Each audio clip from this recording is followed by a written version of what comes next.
Cherry Blossom, oh. Okay. Andito pala kami ngayon sa Train to Busan.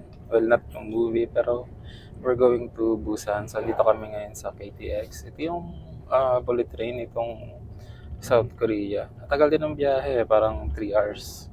So, considering na sobrang bilis na niya. Mag-chase kasi sana kami ng Cherry Blossom. So, yun. Sadly, delayed yung Cherry Blossom this year, 2024.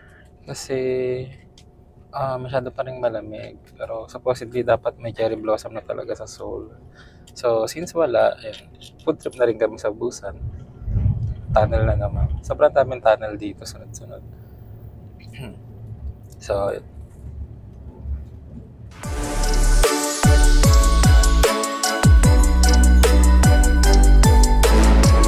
dito na kami sa Busan, tapos nagbus lang kami papunta dito. Eco Park to eh.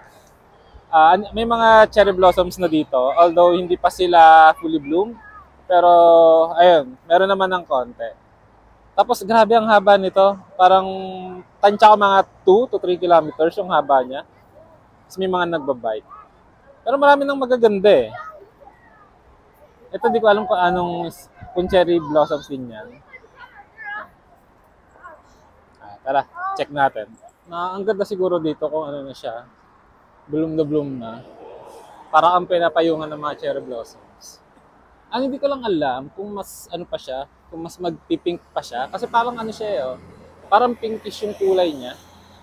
Medyo white na medyo pink.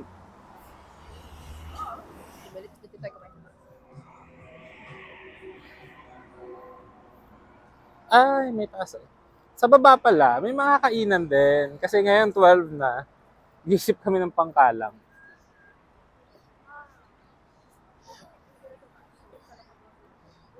Oo nga no.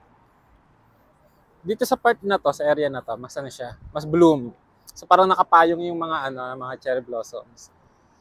Pero may ikakapal pa sila eh, oh. May mga buds kasi na nakatiklop pa, yung maliliit na buds. Kakain kami. Tapos, dito lang naman sa baba yung mga food trip. Pangkalang lang talaga kasi malayo yata yung mga kainan. So ito yung corn dog. So baka yung corn dog yung ordering ko. So nakita ko may mga insects. Ito. Parang maggots na malalaki. Pero ako magko-corn dog lang ako tsaka ito.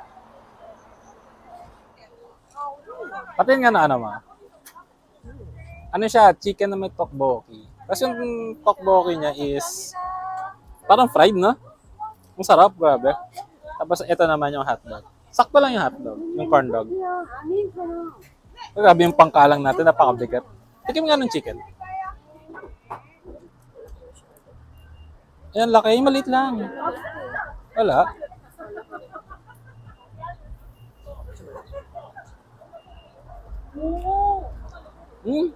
Sarap, no? Okay yung tteokbokki na parang prito. Ayan, nandito na kami ngayon sa Maekdo Eco Park. Within Busan lang din to. Pero ito yung pangalawang Eco Park na pinuntahan namin. And mas bloom kasi yung dito, mga cherry blossom. Tapos nung una, nagtataka ako kasi sabi ko bakit white? Bakit hindi siya pink na pink or pink? Yun pala, iba-iba pala kasi yung uri ng cherry blossom. So may mga pink na pink, may light pink, may white. So, ayun. Sa itong species na nandito, I think ito yung isa sa mga uri ng cherry blossoms na white in color. Pakita natin kung gaano sila ka-bloom dito.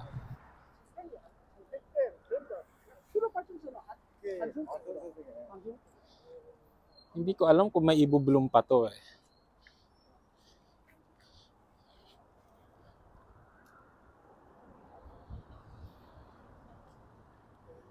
Ayan siya sa malapitan. Mukha siyang pink, pero pag nilapitan mo talaga, white talaga yung mga petals niya. May part lang kasi bago yung flower na halos pink yung kulay or light pink yung kulay. Sa Seoul, ang dami doon na nakita namin pink na pink talaga. Kaso dito white siya. Tapos, itong buong Eco Park na to, mahaba siya. Parang more or less 2 kilometers. More or less 2 kilometers.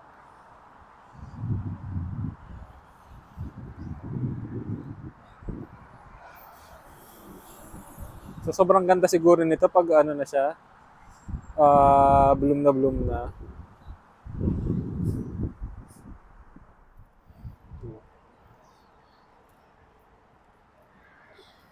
Ang ginawa pala namin is nag-avail kami sa Klook nung 3 days pa sa KTX, yung bullet train. Tapos yung 3 days na yon, unlimited siya. Tapos ang kinuha namin is yung group package. Sobrang mura. Kasi ang round trip ticket dito sa Busan is around 5k pesos. 5,000 pesos per pax. Eh ang nakuha namin, group package siya. Ano siya, 6,000 pesos. Unlimited rides na siya for 3 days. So nakapag-book pa kami papuntang Jeonju. Tapos ayun, dalawa pa kami. Yung group package is parang 2 to 5. Basta same kayo ng itinerary. So pag nag-book yung isa, lahat kayo dapat. Or walang magkasabay na booking sa magkaibang lugar.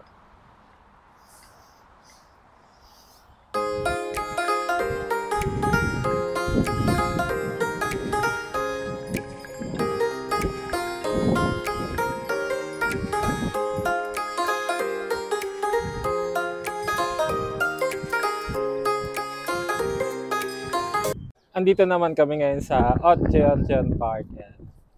So siya, mahabang street ng cherry blossom, tapos merong stream sa gitna. Yun lang, hindi rin siya 100% bloom, pero maganda pa din oh. I mean, nag-bloom na, nag-start na siya mag-bloom. Hindi nga lang siya yung bloom na bloom, pero ang ganda pa rin niya.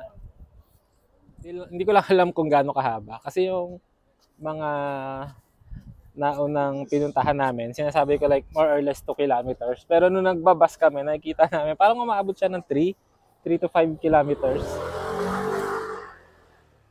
Ang haba oh. Kasi meron pa doon paglampas pa. Hanap lang kami ng magandang spot for picture-picture.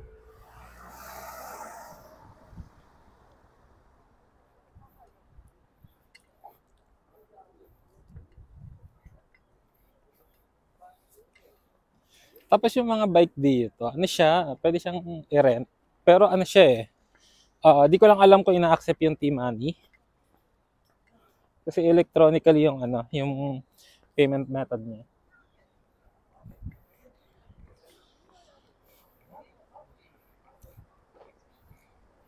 Oo, ang cute naman ito mga yellow.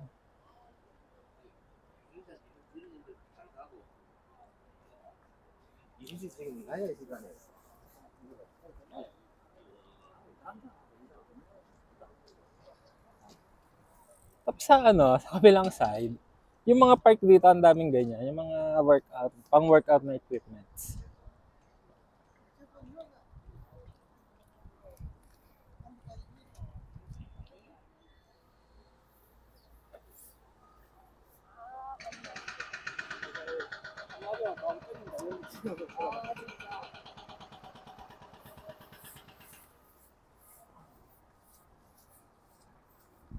Yung reason pala, kaya dumayo pa kami ng Busan. Kasi nga, late yung cherry blossoms. Yung mga bandang nasa south, yung isa sa mga unang nagbo-bloom. Since mas mainit dito.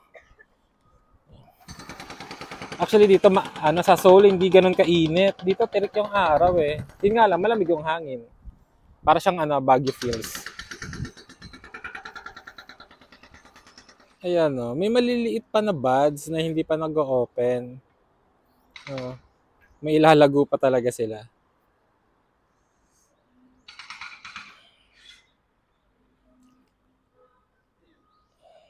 Meron namang part pala na malalago na talaga yung cherry blossoms. Naglakad-lakad lang kami. Ilang metro pa. Ayun, malago na. Wala na din sa bandang dulo. Ito yung isa sa pinakamalagong cherry blossom dito. Mukha siyang pink sa malayo eh. Kasi yung nasa gitna niya, pink eh. Pero yung mga petals, white siya.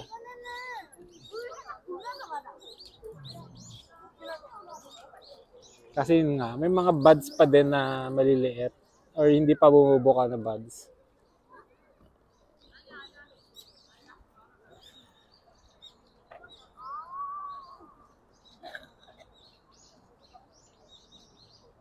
Tapos may nakapayong dito na cherry blossom. Ah,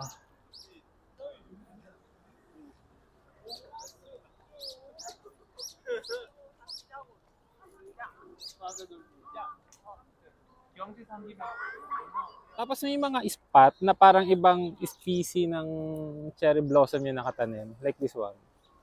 Iba yung kulay niya eh. May ano siya, tawag dito, may ibang part na parang brown.